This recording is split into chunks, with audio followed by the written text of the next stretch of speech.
Dalam kehidupan, setiap perkara perlu kepada perubahan. Perubahan yang macam mana? Tapi hari ini, cikgu nak bercerita perubahan dari segi konteks ekonomi. Perubahan apa ya? Jom tengok video ini sehingga habis. Selamat datang ke channel YouTube Cikgu Ainun Senyum. Jangan lupa tonton, like, komen, subscribe dan share. Terima kasih. Bismillahirrahmanirrahim. Assalamualaikum warahmatullahi taala wabarakatuh dan salam sejahtera. Apa khabar semua? Cikgu harapkan semuanya dalam keadaan baik. Okey, baik. Tadi kita nak bercakap tentang perubahan kan? Jadi perubahan yang cikgu maksudkan ialah perubahan keseimbangan pasaran. Okey, jadi hari ini kita akan teruskan pembelajaran kita di bawah tajuk bab 2 tingkatan 4. Bab 2 ekonomi tingkatan 4 dan cikgu akan membincangkan subtopik perubahan keseimbangan pasaran. Okey? Jadi perubahan keseimbangan pasaran ni tidak boleh dipisahkan dengan kelok. Okey? Jadi kita mesti memahami dulu kelok keseimbangan pasaran dan kemudian kita akan mudah untuk menerangkan ataupun memahami tentang perubahan keseimbangan pasaran tersebut. Okey. Jadi apa yang kamu faham tentang perubahan? Okey, jadi kita tengok yang ni daripada sekuntum bunga yang kuncup tadi, tak menarik langsung, dia boleh berkembang menjadi sekuntum bunga yang cantik. Okey? Jadi adakah perubahan ini yang akan kita kaitkan? Okey? Ataupun yang ni? Para peminat superhero ni mesti kenal kan? Apa dia kan? Okey. Jadi kalau kamu kenal, jadi ini juga sejenis perubahan. Tapi bukan dalam konteks ekonomi yang kita akan bakal bincangkan. Begitu juga yang ni. Ini juga menunjukkan sesuatu yang berubah. Okey, tak apa. Kita seronok-seronok dululah sebelum kita meneruskan pembelajaran kita. Okey, ini pun semua kenal ni kan? Siapa dia ni? Goku ke? Okey. Tak apa. Jadi sebelum kita teruskan, kita lihat dulu standard pembelajaran kita untuk hari ini.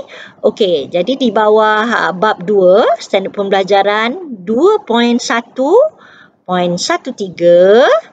standard pembelajaran kita menjelaskan kesan lebihan permintaan atau lebihan penawaran ke atas harga dan kuantiti berdasarkan jadual dan rajah. Jadi ada dua situasi lah.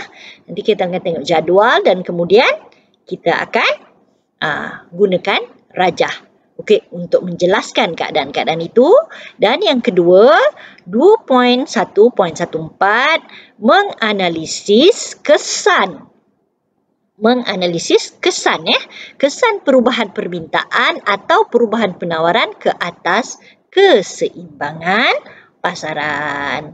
Okey, jadi kalau kita disogokkan dengan kelok ini, so ini kelok apa? So kita tengok dulu persoalan yang mungkin timbul apabila kamu melihat atau mendapat sebuah kelok sedemikian rupa. Okey, sedemikian rupa. Okey, apakah kelok ini? Okey, tahu tak apa? Okey, jadi boleh pelajar-pelajar mungkin boleh jawab kan? Dah tahu kan apa dia ni? Okey, so ini adalah apa dia?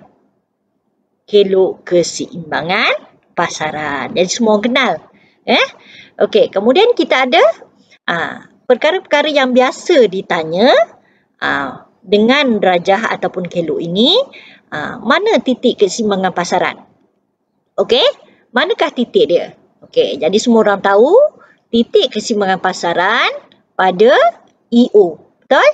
Apabila jadi keseimbangan pasaran berlaku apabila kelok penawaran pasaran bersilang dengan kelok permintaan pasaran dan titik persilangan itulah adalah titik keseimbangan pasaran. Ni kita ulang kaji sikit.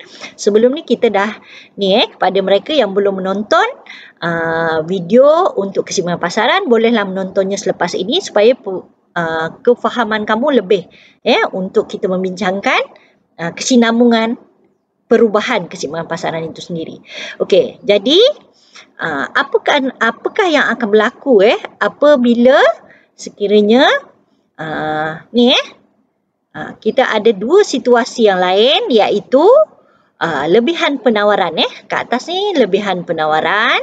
Okey, kawasan ni lebihan penawaran kenapa dia lebihan penawaran? Kerana kelok penawaran ni dari segi kuantiti dia lebih besar daripada kuantiti permintaan pasaran. Jadi in between jadi di antara ni merupakan kuantiti lebihan penawaran Okey, dan kemudian kita akan perlu terangkan nanti kesan dia.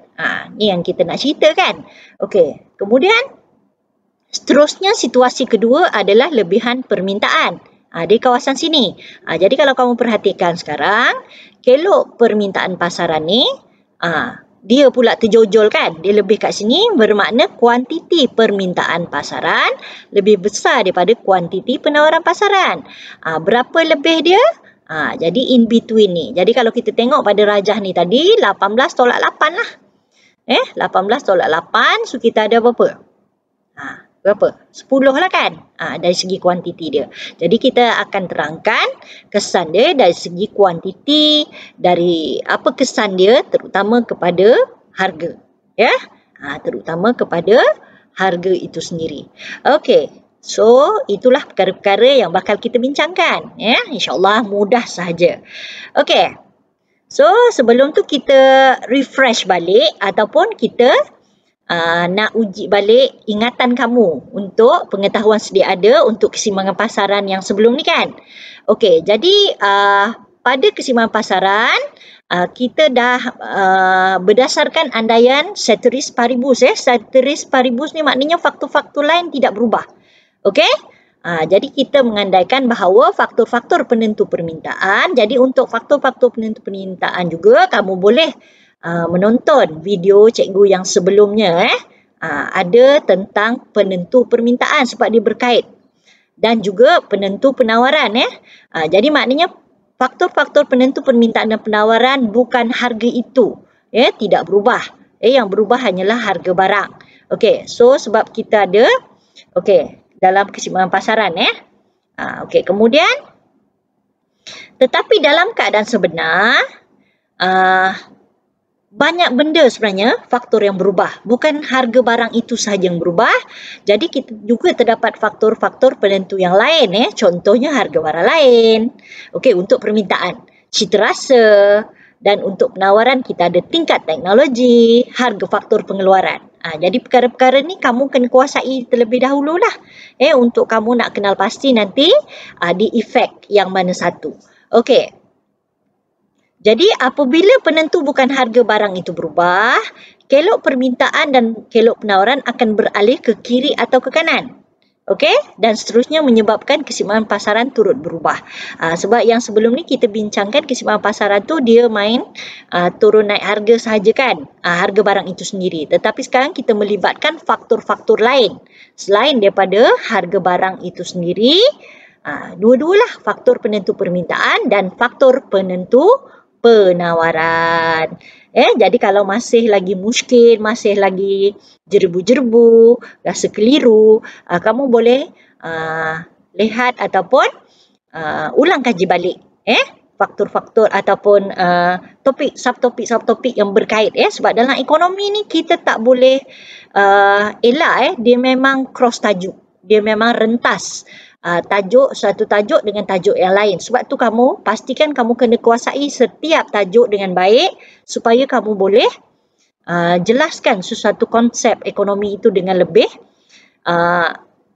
mantap lah mengikut betul-betul tepat dengan teori ekonomi. Okey. So perubahan keseimbangan pasaran ni kita akan analisis berdasarkan perubahan permintaan dan perubahan penawaran. Okey, ada dua. Okey. Jadi kita tengok yang pertama, perubahan permintaan terlebih dahulu. Perubahan permintaan. Kenapa kau berubah? Perubahan permintaan. Okey, so perubahan permintaan ada dua situasi juga, iaitu pertambahan permintaan atau pengurangan permintaan. Okey, jadi kalau kamu tengok di sini, perubahan permintaan merujuk kepada dua situasi, iaitu pertambahan permintaan atau pengurangan permintaan. Okey, jadi kita tengok dahulu pertambahan permintaan. Okey, apa yang dimaksud dengan pertambahan permintaan? Okey, apa yang berlaku ialah dekat sini kita perhatikan kelok ni. Okey, kita ada kelok asal DO. Okey, itu yang asal. Ini yang asal lah Kita ada SO, kelok penawaran pasaran yang asal dan kelok permintaan yang permintaan pasaran yang asal, dan titik keseimbangan kita lah EO kan dekat sini. Okey, semua PO, harga, PO dan kuantiti asal adalah QO.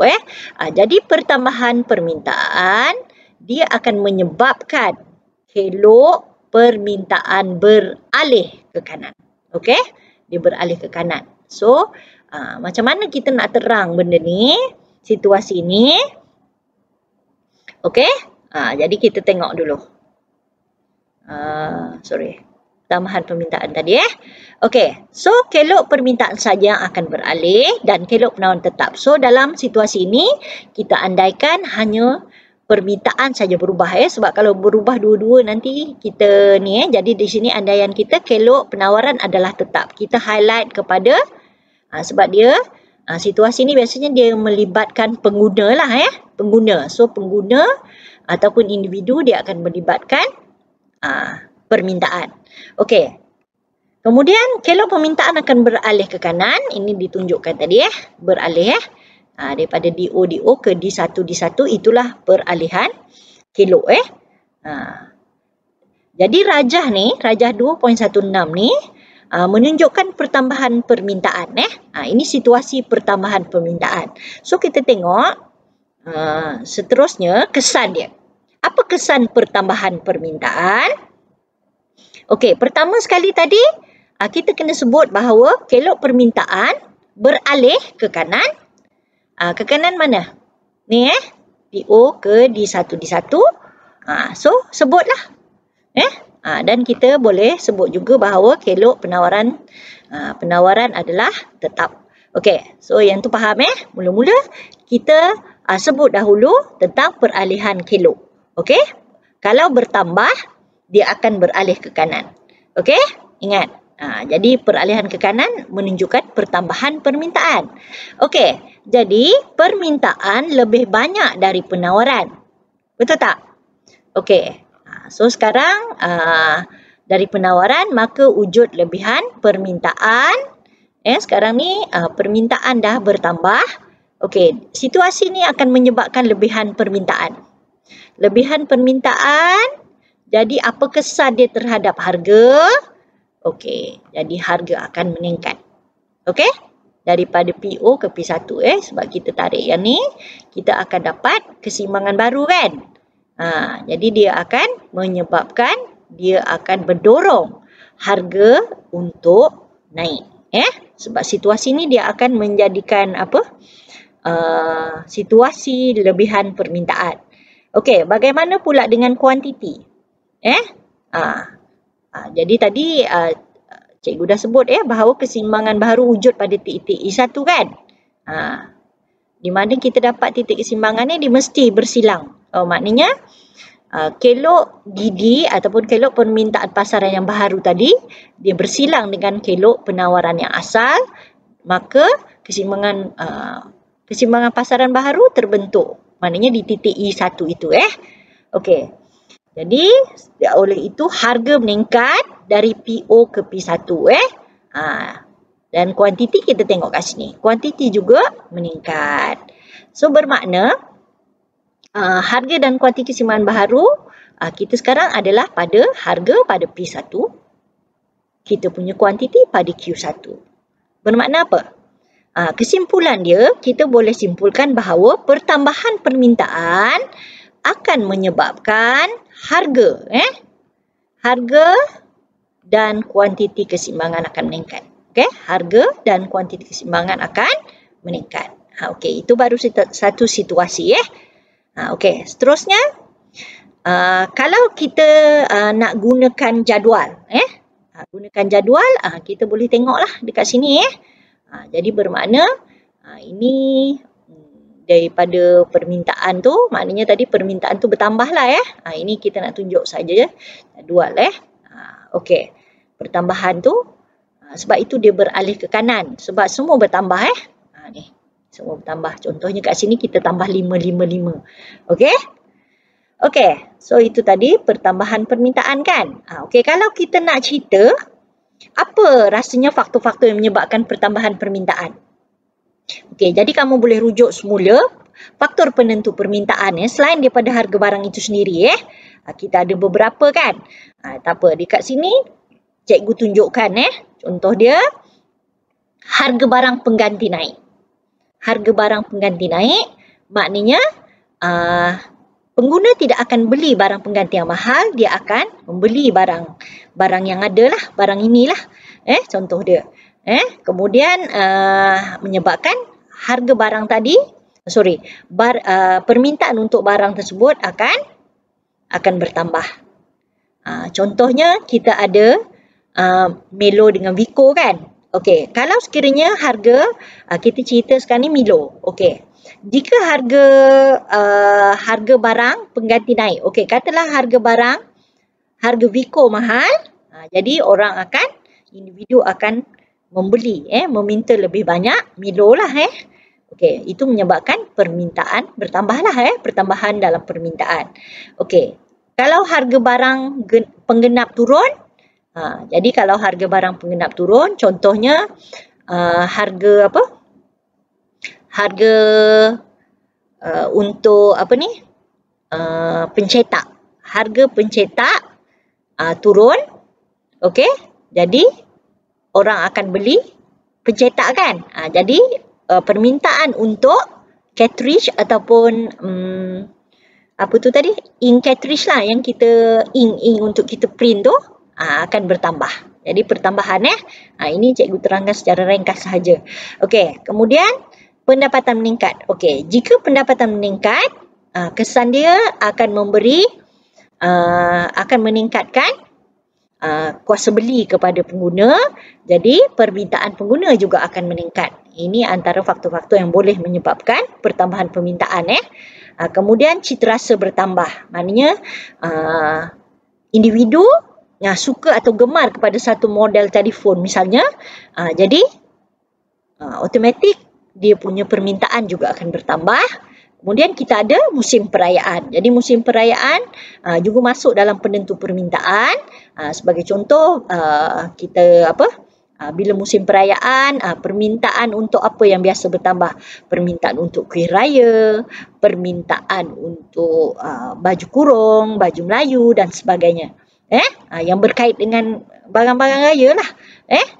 Okey, mungkin lampu pelita tu okey, so jadi dia akan menyebabkan pertambahan permintaan. Begitu juga jangkaan harga masa depan. Jika harga dijangka akan meningkat pada masa depan, pengguna yang bijak akan menambah permintaan sekarang. Jadi dia juga akan menyebabkan pertambahan permintaan. Okey? Satu lagi, dasar kerajaan. Sebagai contoh, jika kerajaan beri subsidi, dia akan menambahkan permintaan sebab pada masa itu harga akan menjadi murah. Begitu juga sekiranya kerajaan membuatkan satu dasar menurunkan cukai. Mungkin cukai jualan, jadi harga barang menjadi lebih murah, jadi individu akan menambah permintaan. Begitu juga sekiranya kerajaan menurunkan kadar cukai pendapatan individu, iaitu potongan wajib. Jadi apabila potongan wajib turun, apa yang berlaku? Apabila potongan wajib turun, PBG. Pendapatan boleh guna akan meningkat. So, bila PBG naik, kuasa beli juga akan meningkat. So, secara tidak langsung dia akan menyebabkan pertambahan permintaan, iaitu kelok permintaan beralih ke kanan. Okey? Ini antara lah jadi kamu kena fahamlah semua ni. Okey. So, settle yang tu, kita pergi kepada pengurangan permintaan pula. Okey, pengurangan permintaan adalah kontra bagi situasi pertambahan permintaan. Ingat istilah dia, dia beralih ke kanan tadi, pertambahan permintaan. So sekarang ni bila permintaan kurang, kita panggil pengurangan permintaan. Okey? Sebab kalau harga barang itu sendiri, istilah dia lain kan? Pengembangan dan penguncupan permintaan. Jadi jangan salah. Jadi laras bahasa ekonomi kamu kena jaga. Okey. So pengurangan permintaan. Okey. So, jika berlaku pengurangan permintaan, apa yang berlaku? Kontra pula ni. Kamu tengok rajah ni.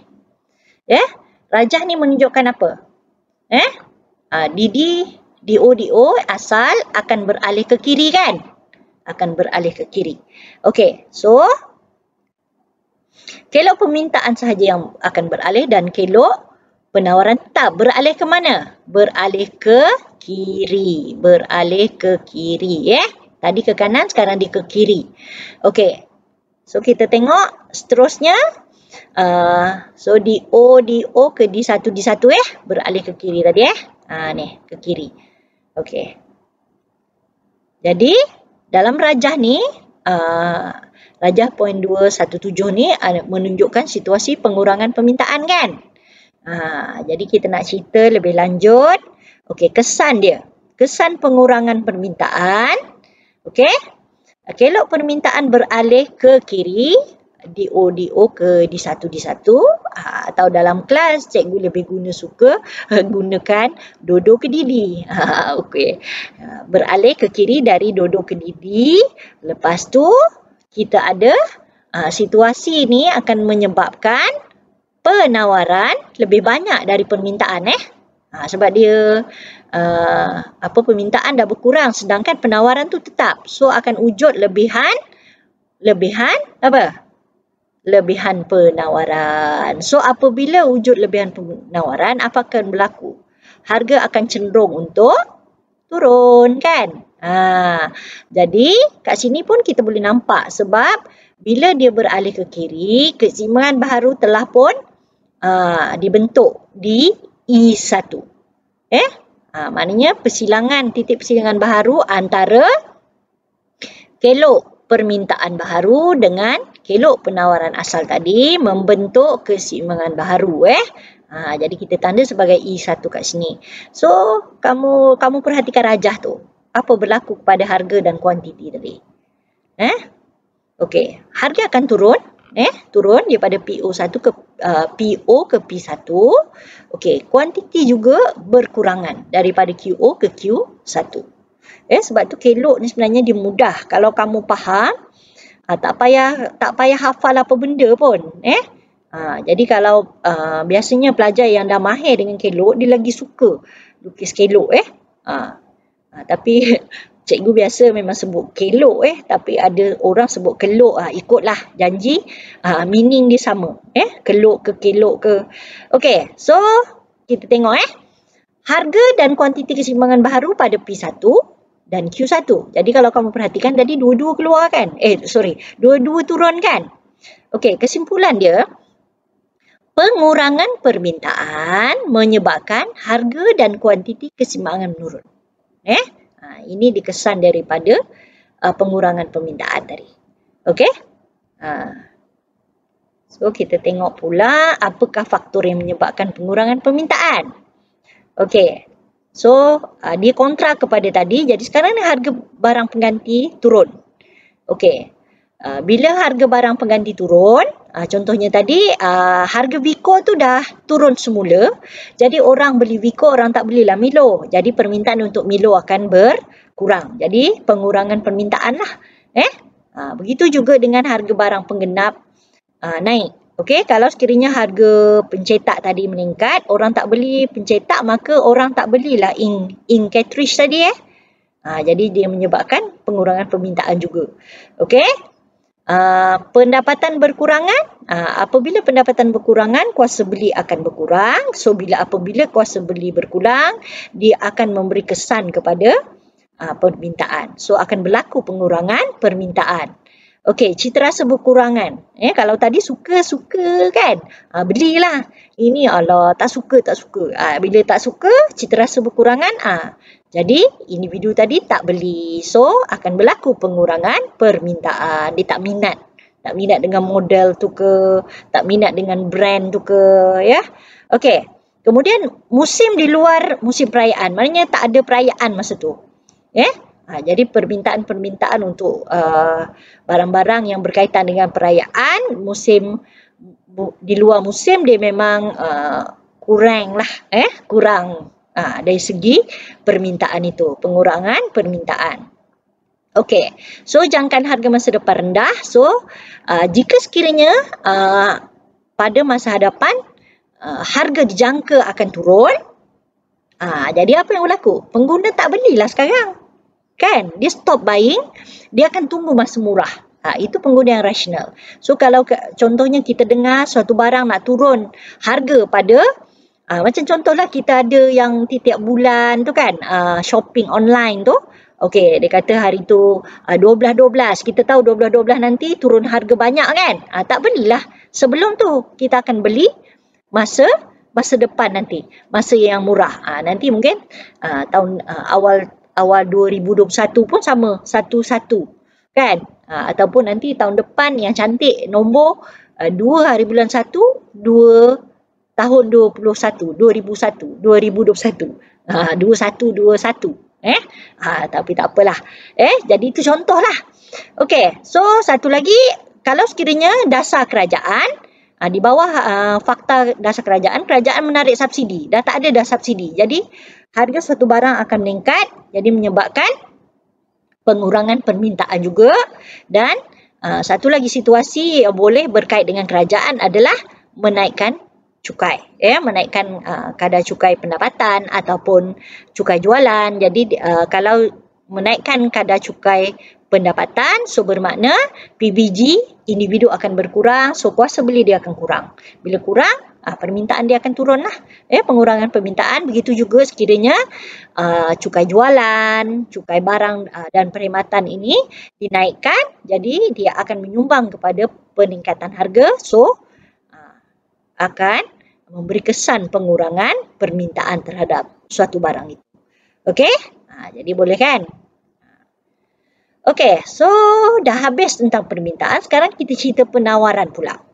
Perubahan penawaran, sama juga situasi dengan perubahan permintaan. Kita ada dua konteks kat sini. Okey, perubahan penawaran merujuk kepada pertambahan penawaran atau pengurangan penawaran. Jadi untuk perubahan keseimbangan pasaran ni, memang kamu kena kenal pasti terlebih dahulu dia efek mana. Jadi bila kamu dapat satu situasi, kamu fahamkan dahulu siapa yang terkesan. Adakah individu ataupun firma. Okey, tak apa, kita teruskan dulu. Jadi pertambahan penawaran ni, gapo dia? Pertambahan penawaran. Okey. Berlaku pertambahan penawaran masa mana? Okey? Jadi apa situasi dia? Kelok penawaran sahaja akan beralih dan kelok permintaan tetap. So kita macam biasalah sekarang ni, kelok penawaran pula yang bergerak, kelok permintaan kita andaikan tetap. Okey?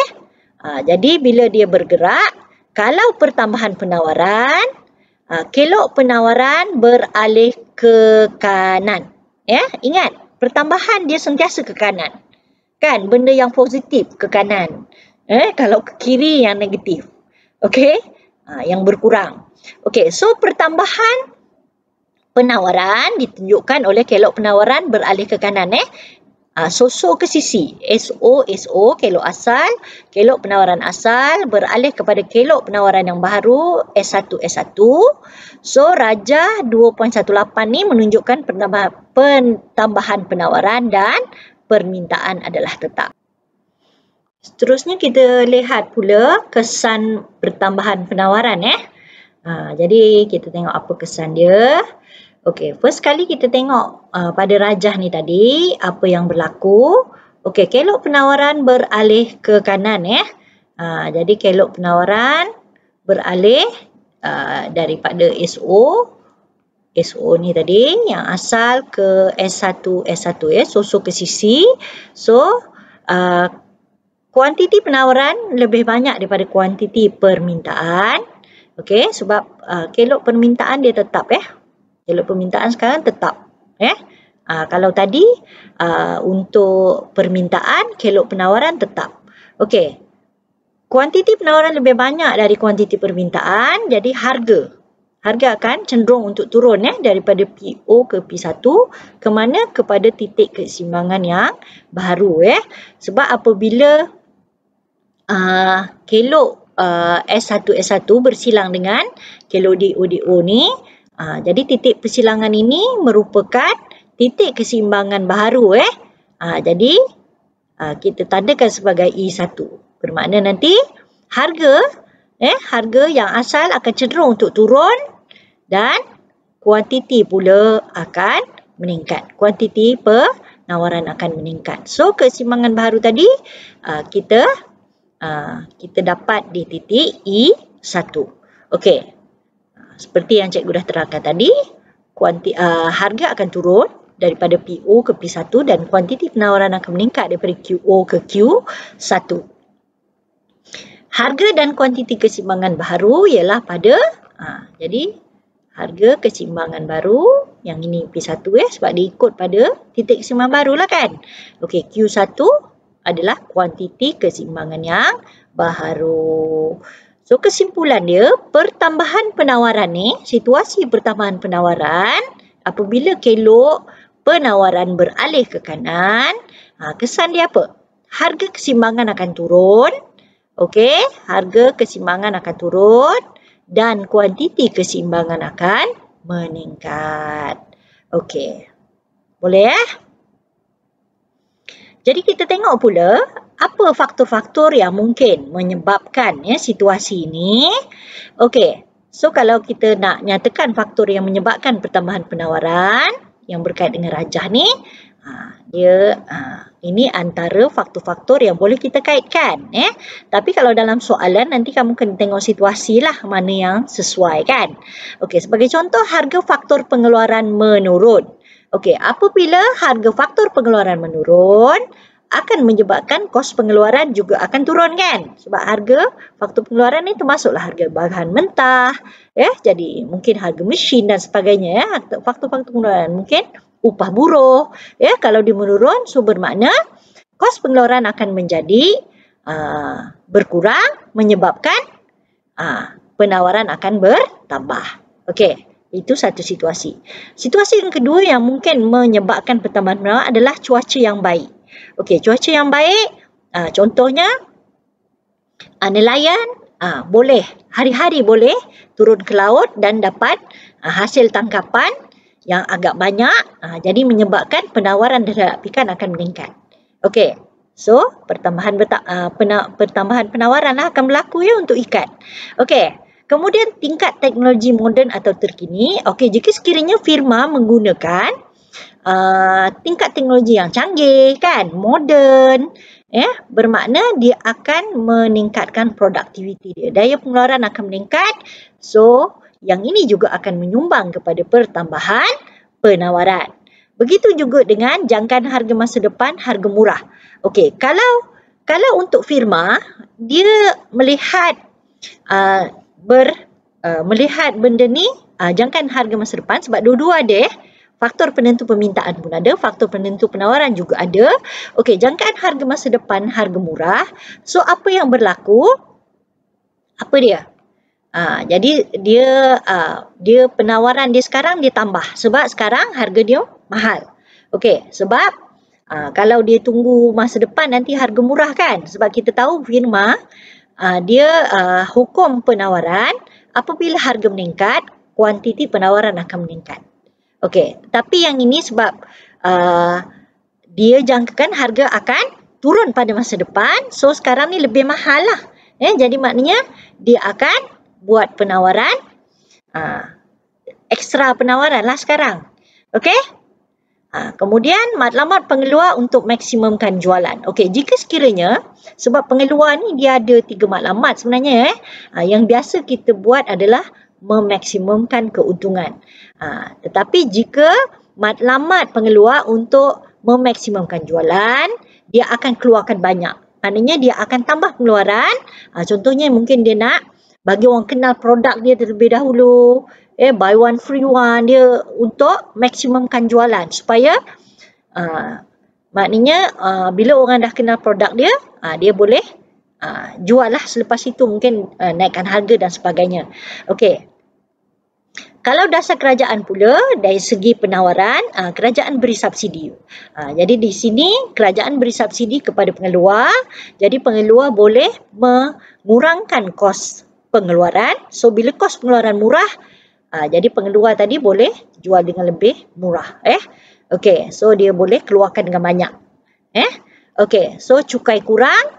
Cukai kurang ni maknanya dari segi firma lah. Dari segi firma dia cukai, mungkin cukai syarikat berkurang ataupun kerajaan beri insentif kan. Jadi mereka ni akan tambah penawaran. Menambahkan penawaran. Jadi situasi ini akan boleh menyebabkan pertambahan dalam penawaran. Okey, baik, kita teruskan lagi. Sekarang kita tengok pengurangan penawaran pula. Jadi seperti yang permintaan tadi, pengurangan penawaran ni dia kontra kepada pertambahan penawaran. Okey, kita lihat dulu. Pengurangan penawaran ni berlaku. Okey, apa bentuk rajah dia? Sekarang kelok penawaran beralih ke kiri. Okey, dia beralih ke kiri. So ke sisi dia pergi belah kiri. So kita tengok dalam rajah ni macam biasa, kelok permintaan kita tetap hanya kelok penawaran saja yang berubah. Okey, sekarang jadi nak menunjukkan pengurangan penawaran, jadi kelok penawaran beralih ke kiri. Okey, kita tengok pula kesan dia. Okey, kesan dia apabila kelok penawaran beralih ke kiri, so ke sisi tadi, apa yang berlaku? Okey, permintaan lebih banyak daripada penawaran. Okey, sebab kuantiti ni dia berubah tau, dia berkurang. Kuantiti penawaran akan berkurang sebab sesuai dengan pengurangan kan. Jadi kuantiti penawaran berkurang. Okey, so situasi ni akan menyebabkan apa dia? Permintaan lebih banyak daripada penawaran. Kamu tengok kat sini. Okey, ini permintaan. Jadi penawaran dia ada kat mana? Penawaran sini. Okey, so dia kata lebih banyak So apa yang berlaku? Akan berlaku lebihan permintaan. So bila lebihan permintaan, sebelum tu kita tengok dulu keseimbangan jadi kita alih dululah. Bila dia beralih, so titik keseimbangan baru dibentuk pada I1. Kenapa I1?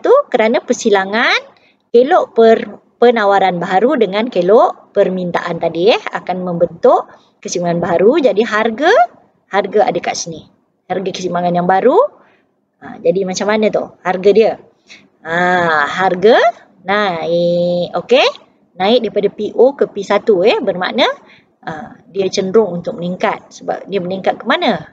Dia meningkat daripada PO ke P1 kerana dia akan pergi kepada titik keseimbangan yang baru.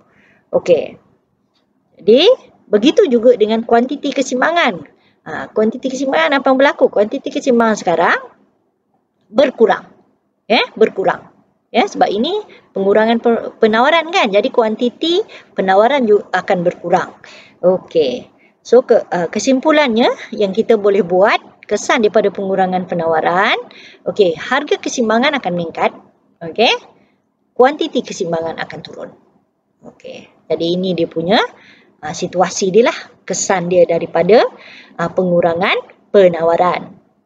Okey, so kita lihat pula faktor-faktor yang menyebabkan pengurangan penawaran berkaitan dengan rajah kita yang ni Okey, so harga faktor pengeluaran meningkat.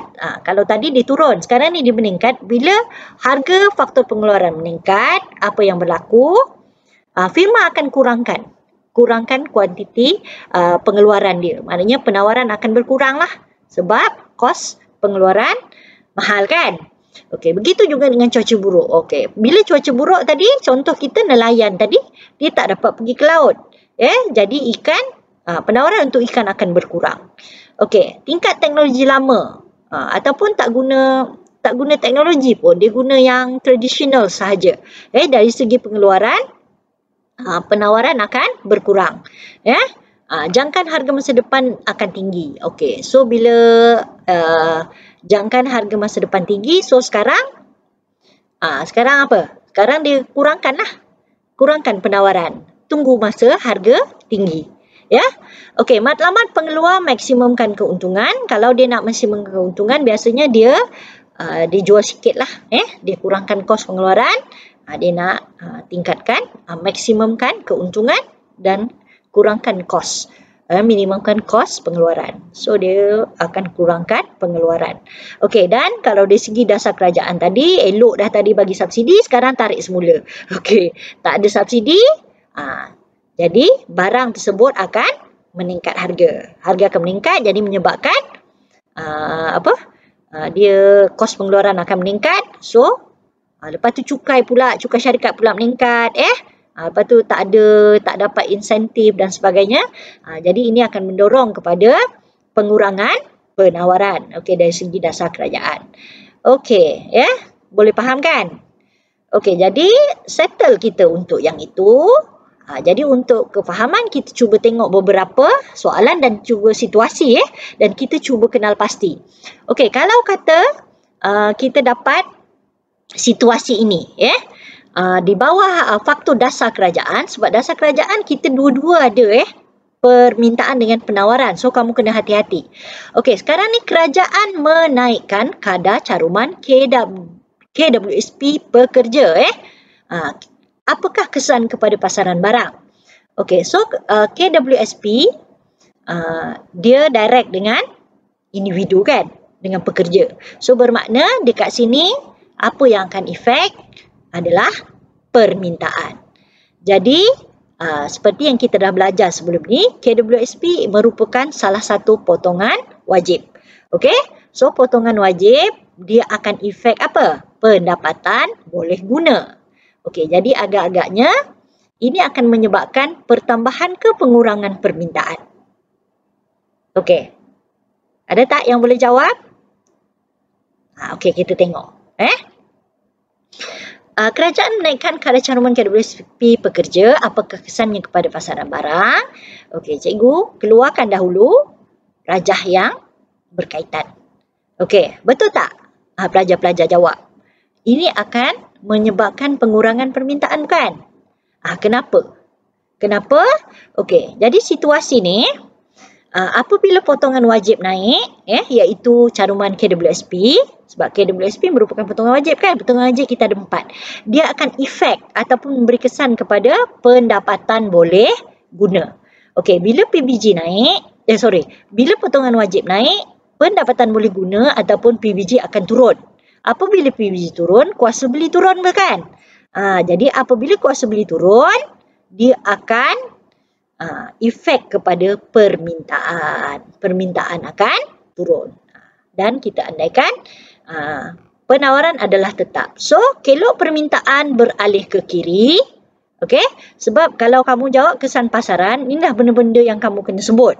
Okey, kita kena kenal pasti dahulu sama ada dia pengurangan atau pertambahan. So, ini pengurangan permintaan. Okey, so bila pengurangan permintaan, kita dah belajar tadi kan? Kelok permintaan beralih ke kiri. Okey, jadi apa jadi kepada keseimbangan? Keseimbangan dia akan pergi kepada keseimbangan yang baru. So, harga keseimbangan cenderung untuk turun kan? Turun sebab dia akan pergi kepada titik keseimbangan yang baru dan kuantiti keseimbangan juga akan turun. So, kalau kamu dah faham, kamu boleh lukis kelok ini dengan baik. Kamu tak perlu hafal, tak perlu apa pun. Kamu boleh terang terus. Jadi inilah benda-benda yang kamu perlu sebut dalam jawapan. Jadi kalau sekiranya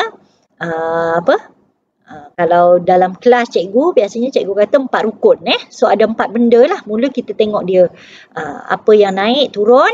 So kita tunjuk lah. Kalau dia naik, dia pergi ke kanan. Kalau dia turun, pergi ke kiri. Dan kemudian, tapi sebelum tu kamu kena kenal pasti betul-betul sama ada yang efek itu adalah individu atau pengguna. Jadi maknanya permintaan kan. Ataupun dia efek pada firma atau pengeluar. So itu kamu punya, dekat sinilah kamu betul-betul uji kamu punya kefahaman. Boleh faham Jadi titik kesimbangan yang baru pada titik 1 ni tadi akan menunjukkan bahawa harga kesimbangan cenderung untuk turun dan kuantiti kesimbangan juga akan turun. Okey? Dan soalan ini juga boleh dalam bentuk kuantiti. Jika sekiranya dia ada nilai pada kuantiti ni, kamu perlu kira lah berapa beza dia ni, berapa lebihan, berapa naik, berapa turun. Boleh kan? Okey, kita tengok lagi situasi seterusnya. Musim perayaan. Musim perayaan tadi, dia masuk dalam faktor penentu apa? Okey, faktor penentu permintaan. Jangan silap Okey, sebab musim perayaan dia tak ada dalam faktor penentu pengeluaran. Okey, faktor penentu penawaran. Okey, so jelaskan kesan musim perayaan kepada pasaran baju kurung. Okey, so kita tengok yang ni. Sebab kita sebut sini musim perayaan, so kita highlight kepada pengguna lah kamu pun kalau nak raya wajib kot kan, mesti ada at least sepasang baju kurung. Tak apalah kurung moden ke, kurung Riau ke, kurung Pahang ke, janji biasanya first day raya mesti nak kena pakai baju tradisional lah Okey, so apa kesan dia? Permintaan akan meningkat kan, so bermakna pertambahan permintaan. So pertambahan permintaan, apa yang berlaku? Samalah kita punya kelok permintaan akan beralih ke kanan, dua-dua kedidi ni. Jadi harga kesimbangan akan meningkat. Jadi kita tandakan dulu ni titik kesimbangan yang baru. So senang. Jadi dia cenderung untuk pergi semula kepada titik kesimbangan. So yang ni naik, kuantiti permintaan akan meningkat juga. Jadi harga kesimbangan dan kuantiti kesimbangan meningkat. So kita ini kesimbangan kita yang baru pada I1. Mudah je kan? Okay, now kita pergi kepada situasi seterusnya, harga faktor pengeluaran. Okay, kalau harga faktor pengeluaran, ni cerita pasal harga bahan mentah kan, pembuatan kek. Digunakan dalam pembuatan kek telah meningkat. Kek apa ni? Wow, favorite cikgu ni. Red velvet. Okay, so apa kesannya terhadap pasaran kek? So, bila disebut tentang harga faktor pengeluaran, dia akan efek apa? Dia akan efek pengeluar. Okay, bila pengeluar, kita cerita pasal penawaran kan? Okay, so kamu rasa benda ni akan menyebabkan penawaran, pertambahan penawaran ke pengurangan penawaran? Situasi dia, harga bahan mentah meningkat. Okay, so bahan-bahan untuk buat kek ni lah, mungkin tepung dia, mentega, butter, semua sekali kan. So, apa yang berlaku? Pengurangan penawaran, betul tak? Okay, pengurangan penawaran ni kita nak terang macam mana kos pengeluaran akan meningkat kan? Sebab harga bahan mentah tadi kan naik kan? So, kos pengeluaran meningkat. Jadi, penawaran akan turun. Sedangkan Didi tetaplah maknanya kelok permintaan ni tetap tak berubah. Jadi kelok penawaran akan beralih ke kiri sebab dia pengurangan. So dia mesti pergi kiri. So ke sisi harga kesimbangan meningkat dan kuantiti kesimbangan akan turun. Yang ini kita nak tentukan sebab kita tanda dulu ni kesimbangan baru. Sebab daripada situ kita tarik saja untuk dapat harga dan kesimbangan, kuantiti kesimbangan yang baru. Boleh kan? Mudah saja kan? Okey, so ini seterusnya teknologi. Jadi kalau teknologi juga terlibat secara langsung dengan apa dia? Pengeluar kan? Firma. Okey, apakah kesan kemajuan dalam teknologi pembuatan kereta terhadap pasaran kereta? Semua dah pakai robot lah, pakai macam-macam lah sekarang kan teknologi dia. Okey, so rasa-rasa apa kesan dia kepada penawaran kereta?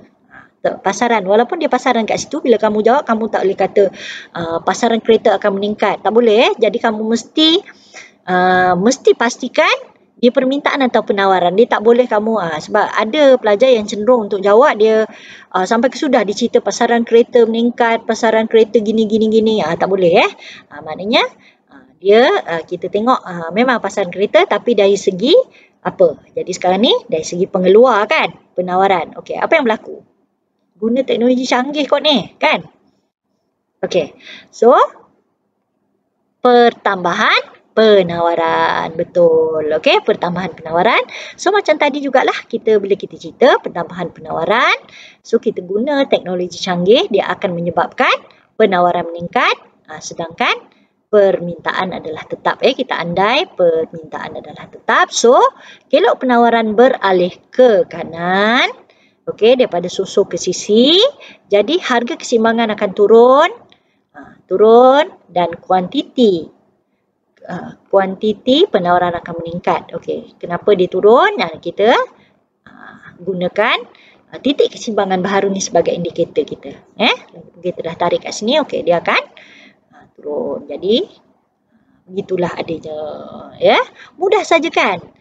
Jadi cikgu rasa cukup kot sampai di sini dulu, ya. Jadi semoga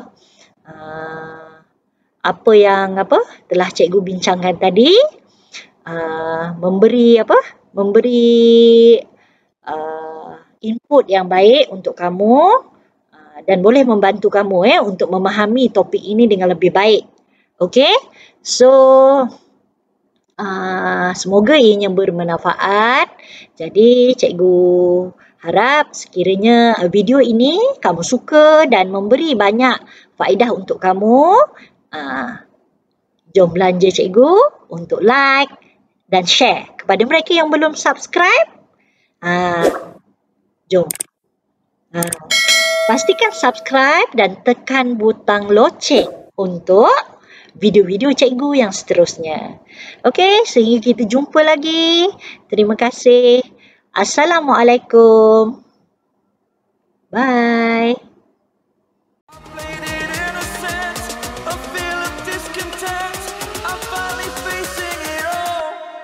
Fearless.